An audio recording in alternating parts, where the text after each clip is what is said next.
Bio, c'est la vie, hein, bios en grec. C'est vraiment la vie, quoi. C'est la santé, le bien-être. Donc on va être centré à la fois sur l'occupant et aussi sur le bien-être de l'environnement, c'est-à-dire le respect de la planète, quoi.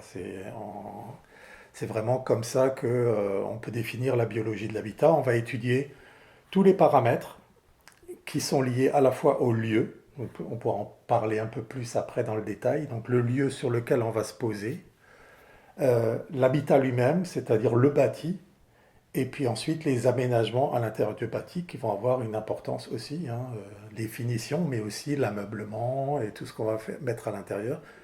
Alors, à Villers, c'est ce qu'on a utilisé, hein, toute cette démarche. Je me souviens du premier rendez-vous que j'avais avec Jean-Pierre Lambet, qui est qui m'a fait confiance pour ce projet. On a fait des analyses biotiques. Ce qu'on appelle l'analyse biotique, c'est quelle est la qualité de vie localement à tel et tel endroit du lieu. Donc on a fait des analyses sur plusieurs journées. Hein. Là, c'était quand même assez long. Hein. C'est un grand projet où on a détecté quelles sont les lignes qui sont singulières, ce qu'on appelle singulières, c'est-à-dire qu'elles vont avoir un impact sur le bien-être, la santé, dans un sens ou dans l'autre. C'est-à-dire que ça peut être stressant ou ça peut être euphorisant, c'est-à-dire ça peut être vraiment une ouverture de la biologie. Donc on appelle les axes vitalisants, des dorsales d'énergie, qui sont donc plutôt bénéfiques au bien-être. Par exemple, les grandes salles de travail à Villers, où on a un axe vitalisant qui passe, avec la salle de yoga par exemple. On a fait vraiment attention à mettre en place les zones plutôt singulières, stressantes, sur des zones de passage. On s'est assuré que tous les lits soient posés sur des zones qui sont plutôt bénéfiques. Hein. Donc on a cette généralité historique. Ensuite, on a le terrain, on a le ciel dont on a parlé, qui va tenir aussi, dont on va tenir compte aussi pour les orientations de toit, pour les vents dominants, les casquettes, les pergolas, protection solaire, les plus naturelles possibles, etc., qui donnent aussi un aspect parce que ça co-construit l'architecture. Hein. On se sert de la nature pour nous dire comment ce serait le mieux de faire les choses. Hein, on a parlé des choses statiques, mais il y a des choses dynamiques. Et ces choses dynamiques, c'est ce qu'on appelle les fluides. On a les distributions d'eau, on a la gestion de l'assainissement, on a le chauffage, on a le sanitaire et on a l'électricité. Donc là, on a fait, par exemple, attention à rassembler les réseaux, à les faire circuler plutôt dans les zones de salles d'eau, dans les couloirs, etc., plutôt que de passer au-dessus ou en dessous des lits. Donc tout ça, ça a été des choses dont on a fait attention pour l'ensemble du projet. Et l'électricité, alors c'est un point fondamental. Donc là, on a fait aussi avec Jean-Pierre le choix de faire une électricité avec des câbles et des gaines blindées, avec des protections, une excellente mise à la terre, puisque la terre électrique, c'est comme un tout à l'égout, mais électrique.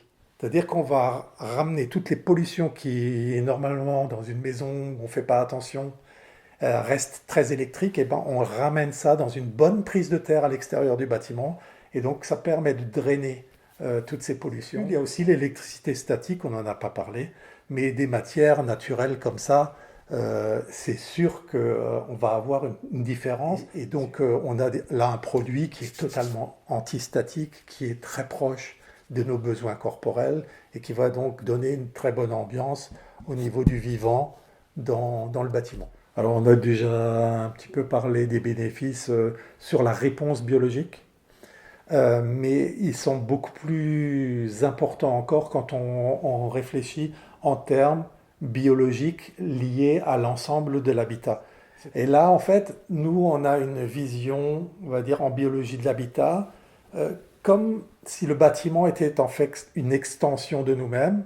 Là, ces matières, en fait, sont des matières qui sont peu transformées, qui sont issues du vivant, de matériaux, enfin c'est des matériaux, c'est d'êtres vivants, en particulier les végétaux, les arbres, le chanvre, le lin, le liège, la laine de bois ici, cellulose qui est issue du bois également, sont des matières qui sont hygroscopiques, c'est-à-dire qu'elles sont capables euh, d'assimiler des, euh, des quantités d'eau qui sont dans l'air et qui sont très importantes des fois, et de la restituer à travers elles et dans le temps. Donc là, on a par exemple des intérêts qui sont liés à cette respiration de la paroi, qui est en fait une peau extérieure. On a en même temps d'autres atouts qui sont liés à ce qu'on appelle le changement de phase. C'est-à-dire en été, quand on a un matériau comme ça, comme isolant, à comparer à une mousse synthétique par exemple, là, la nuit, on va accumuler l'humidité de la nuit dans le matériau.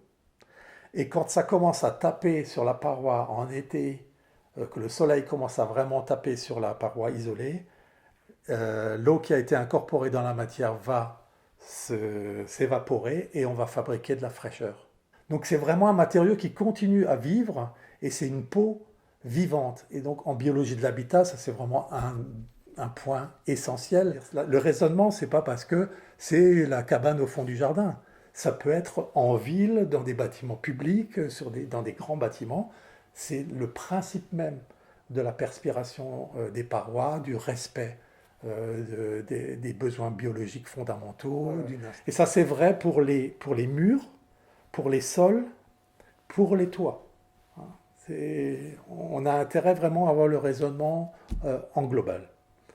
Après, bien sûr, tout le reste, au niveau de la thermique, on va être toujours plutôt en avance sur les besoins ou sur les réglementations thermiques. La meilleure économie qu'on puisse faire, c'est une économie qu'on fait sur la paroi et pas dans des surenchères technologiques. Parce que nous sommes des êtres qui sont ouverts sur l'extérieur.